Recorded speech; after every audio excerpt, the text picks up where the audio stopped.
Let's talk about the process of inflammation, particularly the inflammation as an innate immune response. The innate response of a inflammation. So inflammation is the local response to infection or injury. So the purpose of inflammation is to destroy or inactivate the foreign invaders and to set the stage for tissue repair. For example, कोई भी injury हुई हमारे पास तो उधर inflammation का process होगा ताकि जो फॉरेन पार्टिकल्स हैं वो डिस्ट्रॉय हो सकें, और जब वो डिस्ट्रॉय हो जाएंगे तो ऑब्वियसली जो डिस्ट्रॉयड पार्टिकल्स हैं उनको रिमूव करना है और टिश्यू को नॉर्मल कंडीशन में लेके आना है। जो ये पार्ट डिस्ट्रॉय हुआ है उसको नॉर्मल कंडीशन में लेके आना है, तो उसको रिमूव करना और टिश्यू रिपेयर के लिए ये जो है एक स्टेज सेट करता है ताकि टिश्यू रिपेयर का प्रोसेस हो सके next. So the key mediators are cells that function as phagocytes. Phagocytes इधर इंपॉर्टेंट क्यों है? क्योंकि हमारे पास बाहर से बैक्टीरिया आए, अब उनको फैगोसाइट्स जो हैं फैगोसाइटोज कर लेंगे, पूरा इनगल्फ कर लेंगे और उनको डिस्ट्रॉय कर देंगे। इसीलिए फैगोसाइटोसिस करने वाले जो सेल्स हैं हमारे पास उनकी इंपॉर्टेंस है कि वो कंप्लीटली डिस्ट्रॉय कर सकते हैं through phagocytosis. Now N इनेट immune response that accompanies many adaptive immune responses. Inflammation जो है it is an इनेट immune response but it can also lead to certain adaptive immune responses. Instinctively it is an innate immune response, लेकिन it can lead to adaptive immune responses. So the innate inflammatory response sequence कि इस process में हो क्या रहा है। जब for example कोई भी चीज़ पियर्स हुई, यहाँ पे फॉर एग्जांपल नीडल लगी जिसके ऊपर बैक्टीरिया थे, तो बैक्टीरिया इस वूंड से, यहाँ पे वूंड क्रिएट होगा, वूंड से अंदर आ गए। अब इनकी अंदर एंट्री तो कोई भी डैमेज कॉज कर सकती है हमारी बॉडी को। देयरफॉर हमारे पास एक सीक्वेंस जनरेट होगा, एक रिस्पॉन्स जनरेट होगा, इन्फ्लेमेशन का रिस्पॉन्स जनरेट होगा जो इस बैक्टीरिया को डिस्ट्रॉय करेगा और इसको सेफ रखेगा to prevent any infection. Therefore सबसे पहले there is a bacterial entry, bacteria ने एंटर किया वूंड से, सो वेजोडाइलेशन हो गई थ्रू कीमो अट्रैक्टेंट्स। अब कुछ ऐसे केमिकल्स रिलीज होते हैं यहाँ पे, एक तो बैक्टीरिया के एंटर होने से जो हमारे पास सेल्स को, न्यूट्रोफिल्स को, फैगोसाइटोज करने वाले सेल्स को अट्रैक्ट करते हैं, वो केमिकल्स होते हैं। उन केमिकल पार्टिकल्स को हम कहते हैं कीमो अट्रैक्टेंट्स, जो अट्रैक्ट कर रहे हैं सेल्स को। देयरफॉर जब हमारे पास वेजोडाइलेशन होगी तो हमारे पास क्या होगा? जब वेजोडाइलेशन होगी, अब प्रोसेस को देखते हैं। बैक्टीरिया एंटर हुआ, यहाँ पे हमारे पास बैक्टीरिया प्रेजेंट हैं जो बॉडी को डैमेज कर सकते हैं। अब इसने यहाँ से केमिकल्स रिलीज हुए जो ये जो ब्लड वेसल है इसकी हमारे पास डायलेशन होगी। अब नॉर्मल कंडीशन अगर हम देखें ब्लड वेसल की, कैपिलरी की या वेनुअल की, तो उसमें उसकी जो स्पेसेस होती हैं वो बिल्कुल टाइट होती हैं, वॉल में जो कोई स्पेसेस नहीं होती, बिल्कुल टाइट सेल्स होते हैं, एंडोथीलियल सेल्स जिनको कहते हैं, जो इस वॉल में होते हैं। तो वो ना यहाँ से प्रोटीन्स को पास करने देती हैं, ना यहाँ से सेल्स को पास करने देती हैं। ब्लड में ही प्रोटीन्स और सेल्स फ्लो करते रहते हैं। लेकिन जहाँ पे बैक्टीरिया है, एक कीमो अट्रैक्टेंट्स ने इनको सेंस किया तो वेजोडाइलेशन हो गई। वेजोडाइलेशन भी केमिकल सब्सटेंसेस की वजह से हुई।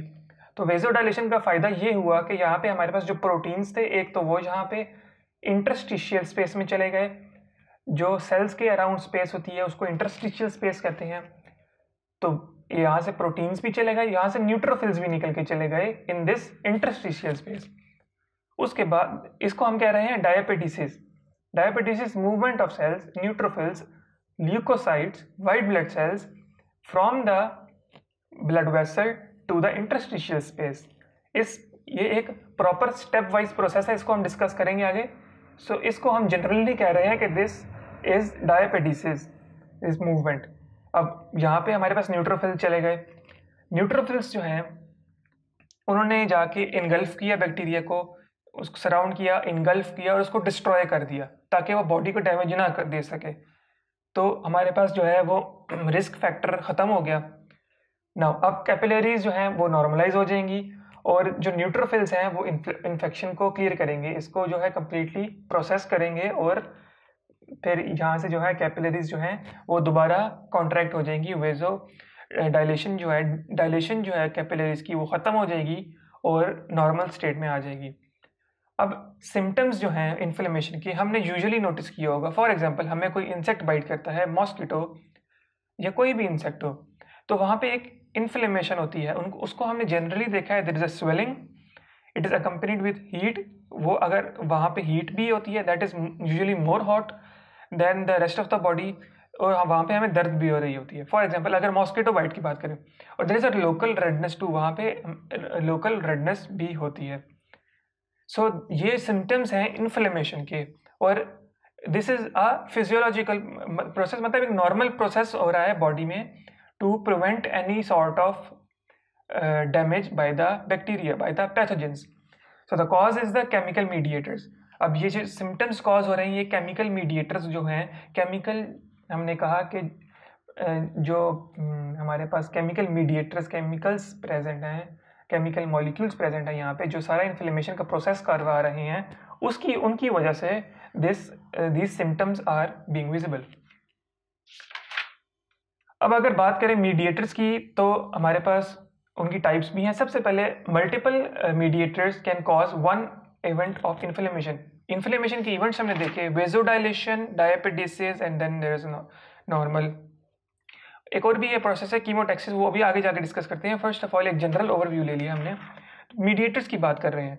तो मीडिएटर्स में एक मीडिएटर है, फॉर एग्जांपल कोई भी मीडिएटर हमारे पास प्रेजेंट है इन द इंटरस्टिशियल स्पेस, तो वो जो है मल्टीपल इवेंट्स जो है इन्फ्लेमेशन के कॉज करवा सकता है। उसमें अगर कैपेसिटी है तो वो कॉज करवाएगा भी। फॉर एग्जांपल वेजोडाइलेशन भी करवा सकता है, और डायबिटीज और कोई भी इवेंट जो है वो कॉज करवा सकता है अगर उसमें कैपेसिटी है। Also single can cause more than one event. हमने सिंगल की बात की कि सिंगल जो हमारे पास सिंगल केमिकल मीडिएटर है वो मल्टीपल इवेंट्स भी करवा सकता है, वेजोडाइलेशन और डायबिटीज एक्सेट्रा। लेकिन फॉर एग्जांपल हमारे पास इन्फ्लेमेशन को कोई एक इवेंट होना है, फॉर एग्जांपल वेजोडाइलेशन होनी है, तो मल्टीपल जो केमिकल मीडिएटर्स हैं वो भी एक ही प्रोसेस करवा सकते हैं। अब टाइप्स की अगर बात करें तो हमारे पास एक तो पॉलीपेप्टाइड्स हैं, दूसरी टाइप ऐसी है जो सेल से रिलीज हो रही है।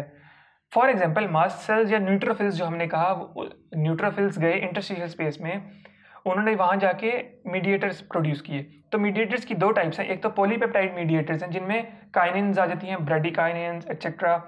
सो these are generated in infected area by enzymatic reaction on proteins that circulate in plasma. Plasma proteins के ऊपर एंजाइमेटिक एक्शन से हमारे पास पॉलीपेप्टाइड्स केमिकल मीडिएटर्स बनते हैं।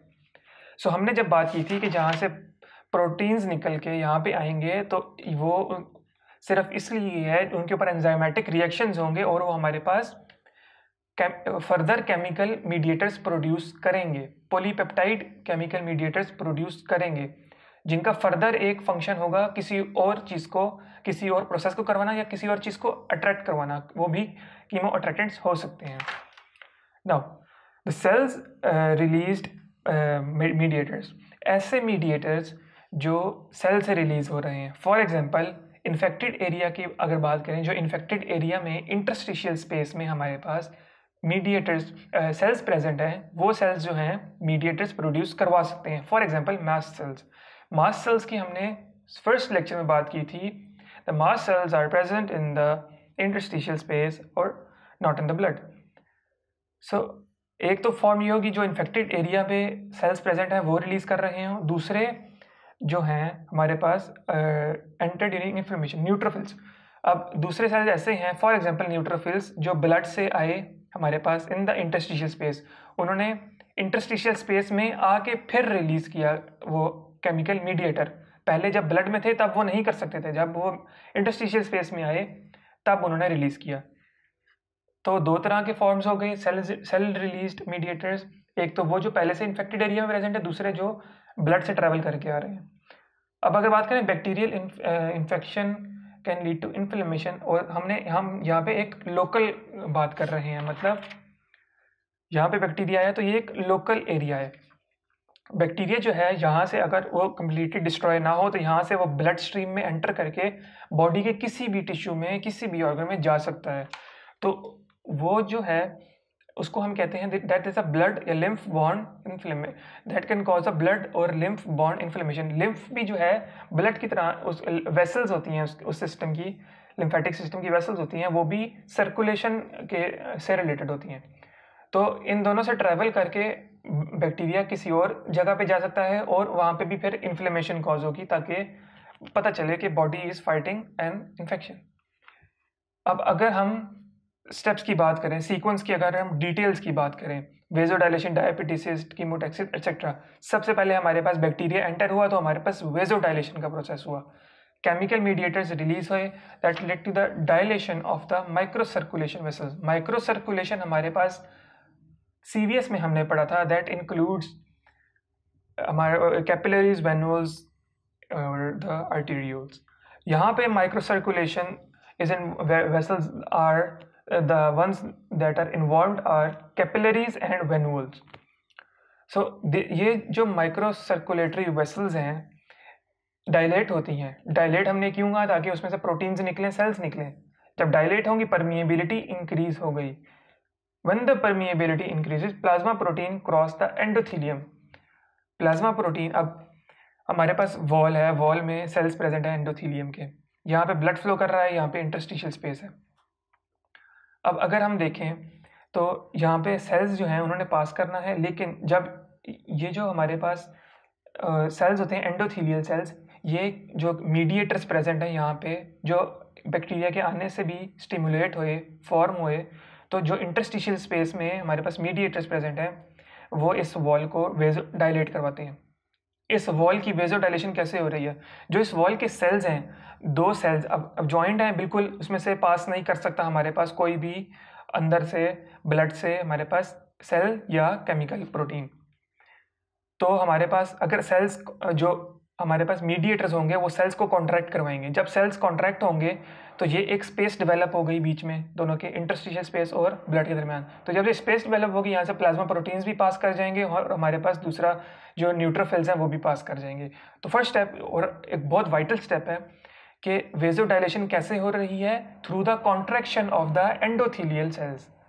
So that is causing the vasodilation और एडीमा हो रहा है। अब एडीमा क्यों हो रहा है? यहाँ से हमारे पास प्लाज्मा प्रोटीन्स पास किए इनटू द इंटरस्टिशियल स्पेस, उसके साथ सेल्स पास किए। अब यहाँ पे जो इंटरस्टिशियल स्पेस है, सेलुलर स्पेस, सेल्स के अराउंड स्पेस, जो वो जब उसमें सोल्यूट की कंसंट्रेशन ज़्यादा हो गई तो ऑब्वियसली जो फ्लूइड पोर्शन है ब्लड का, फ्लूइड पोर्शन भी ब्लड से इधर मूव करेगा, क्योंकि सोल्यूट की कंसंट्रेशन ज़्यादा होगी। जब वो मूव करेगा तो वहाँ पे एक एडीमा की स्टेट डेवलप हो जाएगी और एक स्वेलिंग प्रोड्यूस हो जाएगी, जिसको हम कह रहे हैं दैट इज़ द एडीमा। और इसका कोई फंक्शन नहीं है, ये सिर्फ एक अफेक्ट है due to the movement of the solute, that is the plasma protein and the cells. So vasodilation के प्रोसेस में हमारे पास ये चीज़ें इन्वॉल्व हैं। Dilation, contraction of the endothelial cells will lead to the dilation of the vessel. जब vessel dilate होंगे, proteins pass करेंगे, सेल्स पास करेंगे और एडीमा भी साथ ही होगा। सो ये फर्स्ट स्टेप है vasodilation. In the next video, we will talk about the second step, diabetes, and also further we will talk about the chemotaxis. So that is it about the introduction and the first step, that is the vasodilation.